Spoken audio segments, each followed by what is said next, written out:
Alright, I'm back again with another comic book review video, and, I've been wanting to do this one for a really long time. This is my favorite comic book. You can already tell what it is up in the title. It is Invincible, and if you don't already recognize it, it's this series right here. I have every single trade I could possibly have up to this point, which is up to volume 19 currently.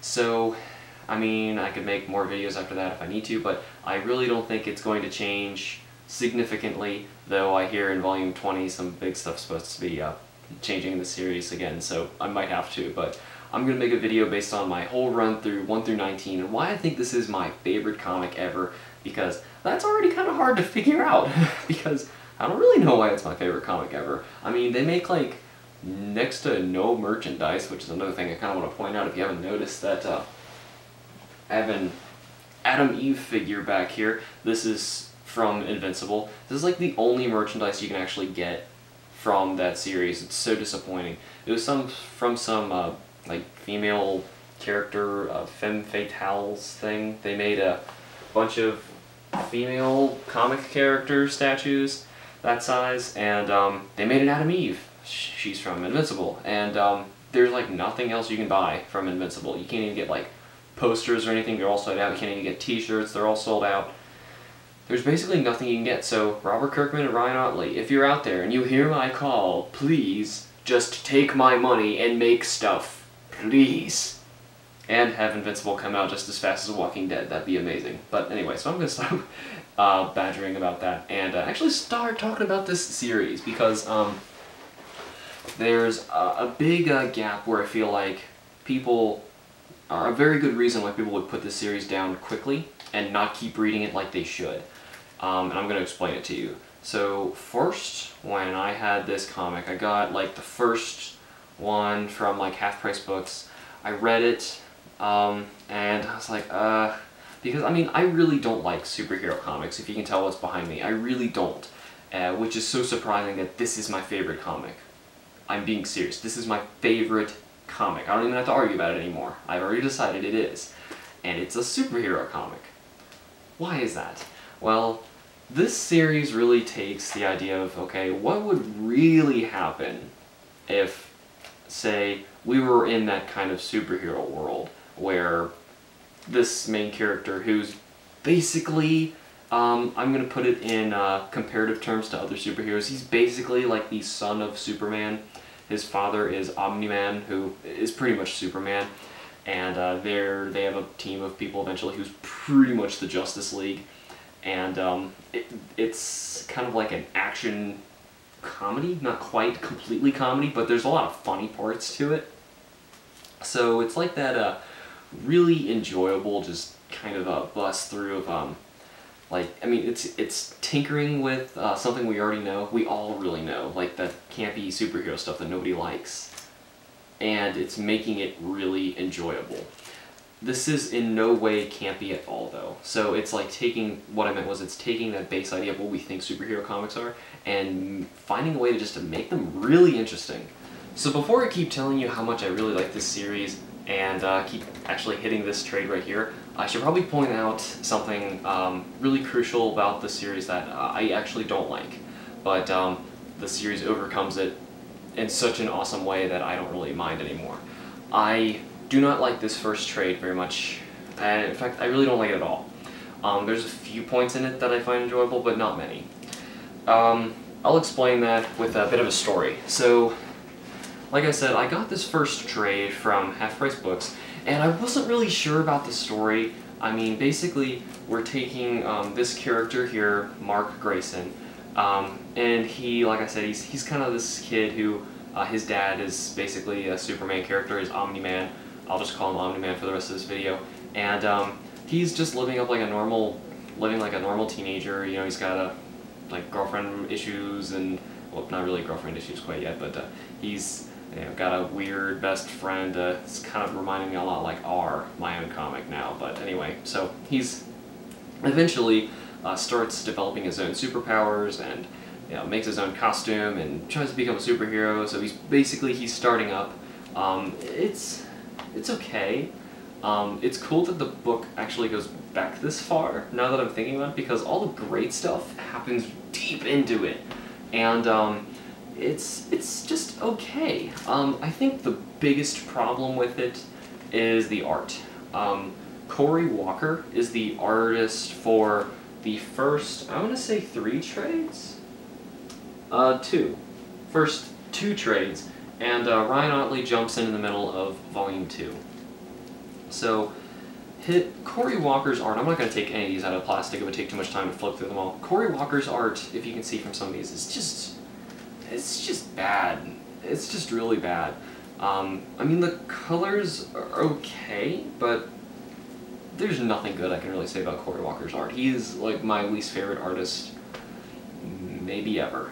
He's really terrible. And what's funny is he gets replaced by Ryan Ottley, who I'd probably say is my favorite artist ever. And some of the, I think mainly in Volume 2, where you see them intertwining and changing artists, Ottley is trying to look like Cory, but he's also developing his own style and becoming himself. And in the series, as Ottley gets better, Kirkman's getting better, and they're both just ramping up in how great they can make this story, and it's just awesome. So the first one really is not that great. Like I said, it's basically, I mean, it's still kind of fun, but the art is so bad I really can't really keep up with it. Kirkman's writing is just okay at this point. It's nothing amazing. You get in Volume 2, and there is a twist that happens in the story about halfway through, or probably a little farther than halfway through. I think it's issue 12, I think, I'm not quite sure. But that's the one where Ryan Ottley, ironically, jumps on to do the story, or the art. And there's a big twist, and all of a sudden you're like, oh my gosh, I don't want to tell you what the big twist is, but all of a sudden you're like, holy cow, this whole series is about to just get ridiculous. And it does. It gets, not ridiculous as in like kooky humor, funny, stupid. It's more ridiculous as in like crazy exciting, I need the next trade now because I need to read this, this is so cool. And the first main twist you get in here, I mean, it's really, it hits you hard, but you're like, oh my gosh, the rest of this trade is really, really interesting. Yeah, it's the third one after that where things are really picking up. For some reason, Cory Walker did the cover for, or it looks like he did the cover for trade number 3. I don't know why. But I'm just looking at how this was originally marketed, and I'm just like kind of shaking my head. It says like, girls, acne, homework, supervillains. And I'm like, not really interested in that kind of comic. I mean, sure, it's an interesting idea. It's been done before a lot. But what's cool about Invincible is, I would say, what's really, really crazy is about every month when the issues are coming out, Mark Grayson ages by about a month.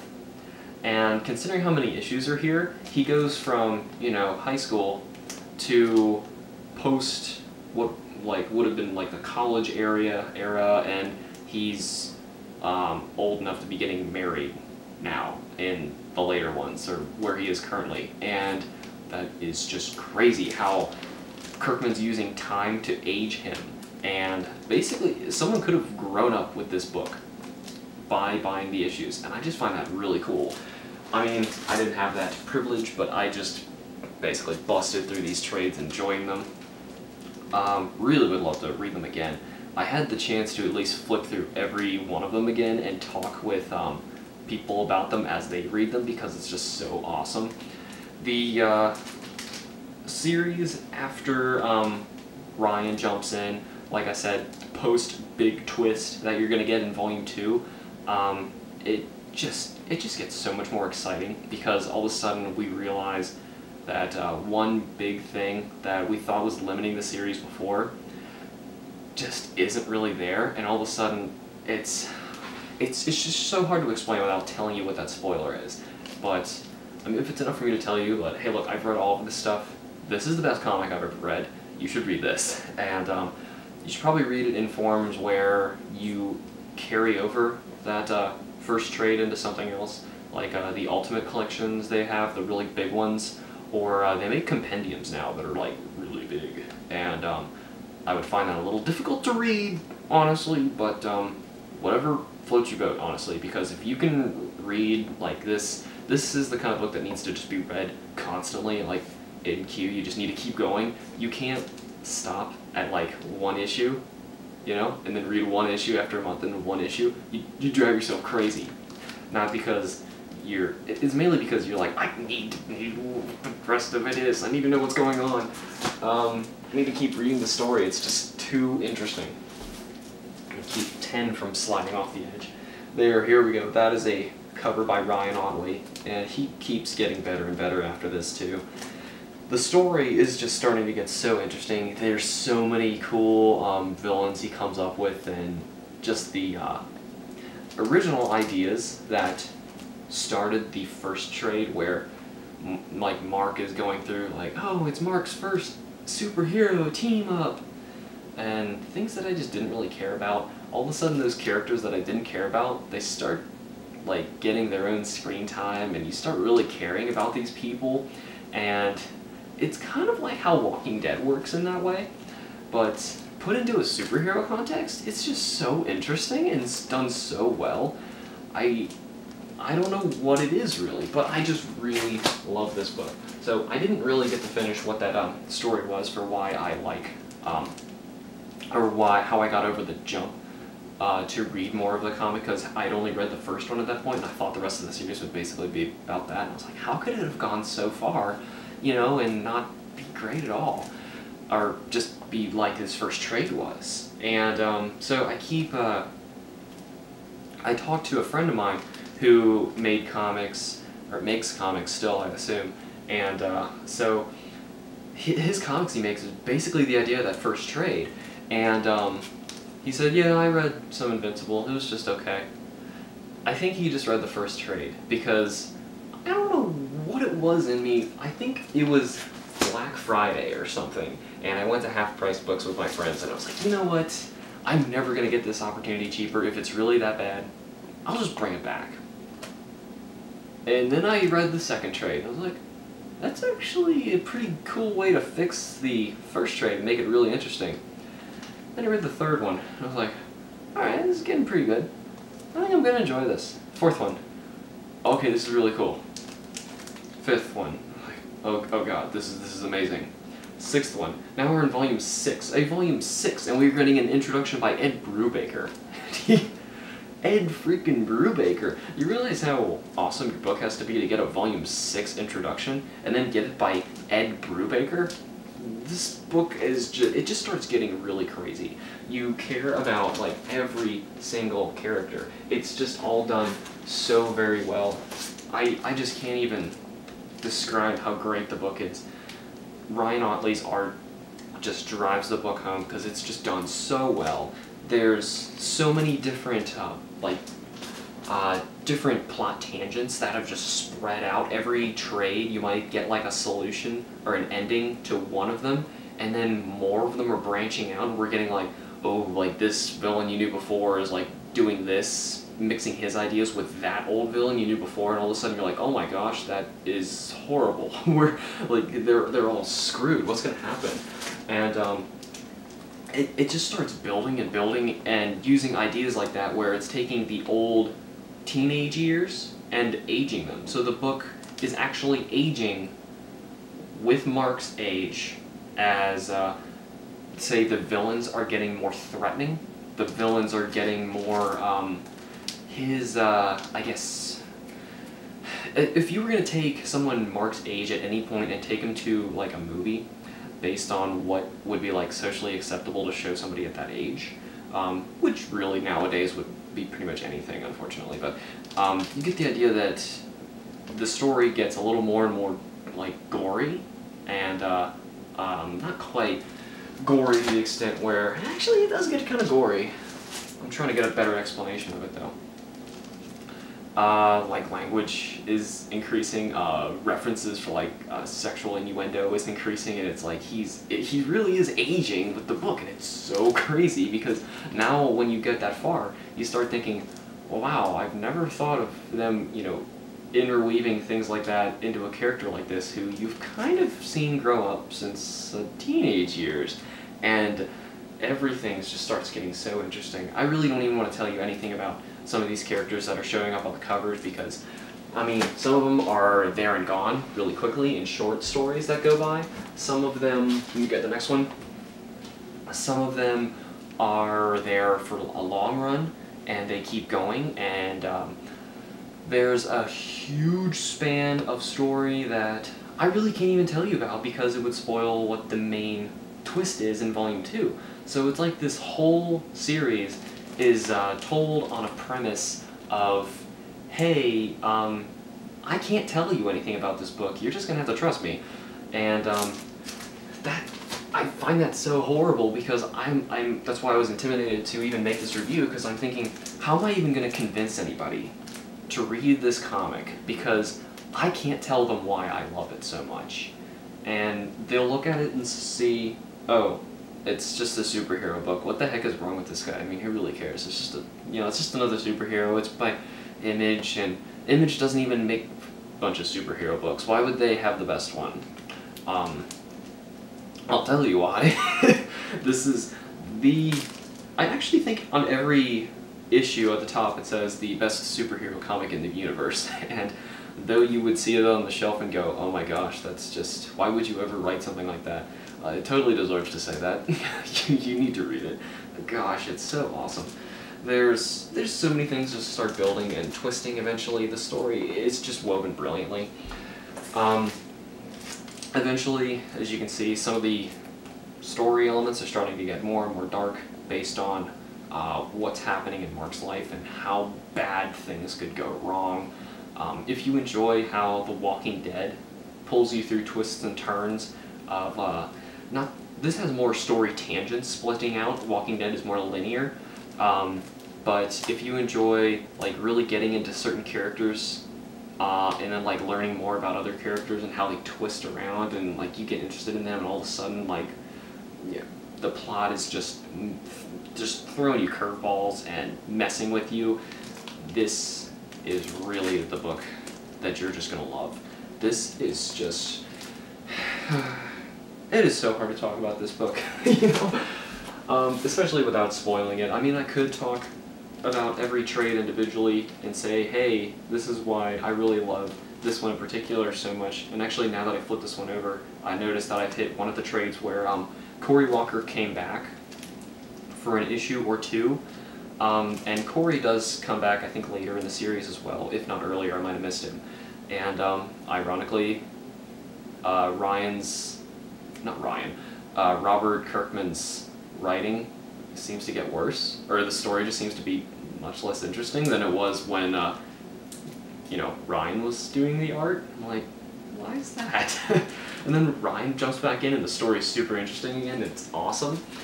And then Cory Walker shows up, but this is only like a scarce issue or so. Oh, this is one of my favorite covers, this is awesome.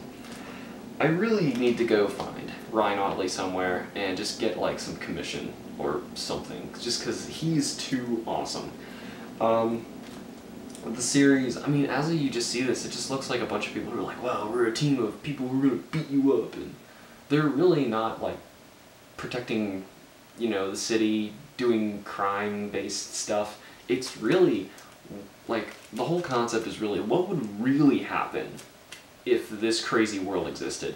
What would this guy actually do? What would the superhero really do in that instance? Is he going to go save everybody, or is he just going to save the one person he cares about? What's he going to do when, one of his, say, there's an instance, this really isn't much of a spoiler, but really it doesn't tell you much about the series either, but whatever, I'll still tell you. There's a bit where his ex-girlfriend ends up getting beaten up by an abusive boyfriend. What does the superhero do? Does he just go beat up the other guy? So putting the superhero guy into like real world situations, and then ridiculous superhero situations where he's the real world guy, in those situations. So it's like taking the superhero world and putting your own real world mind into it, because he grew up in the real world and just all of a sudden he started getting his powers. So he's a normal guy, really.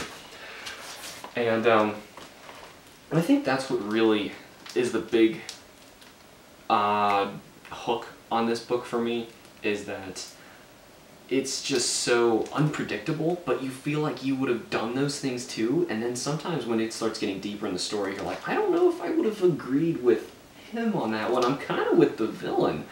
And that's really interesting, because eventually Mark, it's not really a spoiler, I guess, starts kind of going crazy.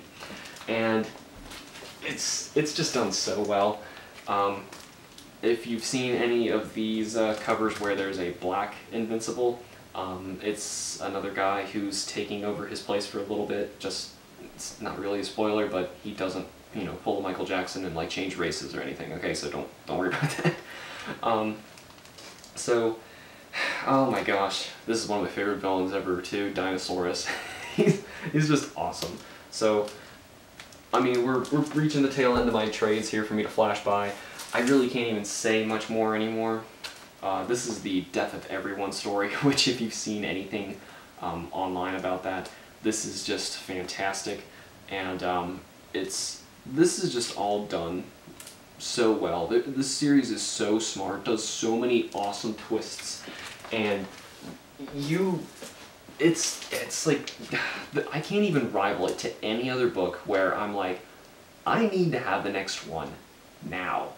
The only thing about that is I'm not going to do that enough to where I'm finally going to stop buying just by trades and just go by issue, because one, I'm a completionist, I would want the trades anyway, but two, I never read anything by issue and I can't really store them very well with what I've got here, so I just don't really do it. So I'm mainly a trade guy. And man, oh man, this series is just amazing, and I really just can't wait for the next one to come out. I can't even really say that much about it, other than I really want more people to read this book, because I need more merchandise for it. I need this thing to get really big, because I want it to get really big. It is so awesome. There's so many story elements, so many twists and turns in it, it just throws you for a ride. You can't really predict it, and it's still exciting, still fun, still funny. It's just great. It's like everything you really want out of an awesome story. If this really does get really big, because I'm really hoping it does, because Robert Kirkman's doing it, and it's like his other really huge story he's been making for a really long time, obviously, with Walking Dead, and Walking Dead has become this huge TV show. I know it'd be like a huge budget, but like in my dream world, I want Invincible to have its own TV show, either live action or animated, probably animated for the budget, but I don't really care, honestly. But if it did and its TV show became that popular, that'd be amazing. But I feel like its pilot would have to be like a movie length, just because you need to get to that twist. Or at least that would be a first episode or something, where we could just bust through the story to get to the big twist at the end of it. Because if you don't get to that point, you don't get the whole grab of the whole series to realize this is what the series is going to be like. I'm going to plant you on a bunch of, you know, I'm going to set up this really nice table with all these nice ornaments and drinks and stuff all over it, and I'm just going to rip the tablecloth out. I'm going to have you stand on this nice carpet, balance on a ladder, and I'm going to rip the carpet under you. Everything just gets twisted around, and it's really just amazing. I really can't even describe it. I wish I could draw half as well as Ryan Ottley can, and I wish I could write half as well as Robert Kirkman could. And if that would be the case, then, you know, I'd probably be making a ton of money on my comics right now. But, you know, who knows really, because, you know, it's really hard to break into the business anyway. So I'm not going to talk about me. I want to complete talking about them.